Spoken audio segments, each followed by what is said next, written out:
বসে বিশ্রাম নেওয়া কিংবা বই পড়ার জন্য উপযুক্ত পরিবেশ তৈরি হয় এখানে। পার্কে নানা ধরনের গাছ ও ফুলের গাছ রয়েছে যা ঋতুভেদে ভিন্ন ভিন্ন রূপ ধারণ করে। বসন্তে ফুলের সৌরভে চারদিকে মনোমুগ্ধকর হয়ে ওঠে। আমরা বসন্ততেই গিয়েছিলাম, যার কারণে আমরা অনেক সুন্দর দৃশ্য উপভোগ করতে পেরেছি।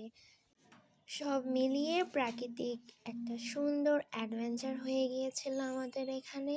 শহরের মানুষ যারা আছে তারা সবাই এই জায়গায় আসলে অবশ্যই প্রশান্তি খুঁজে পায়, কেননা শহরে এই রকম প্রশান্তির জায়গা পাওয়া মুশকিল। তাই এই জিয়া উদ্যান আমাদের শহরবাসীদের জন্য একটা প্লেস বলা যায়, যেখানে আমরা প্রায়ই ঘুরতে যাই। সো এখনও যারা এই জায়গায় ভ্রমণ করেন নাই তারা অবশ্যই এখানে ভ্রমণ করবেন। আর এখানে কিন্তু পিকনিকের জন্য একটা পারফেক্ট প্লেস।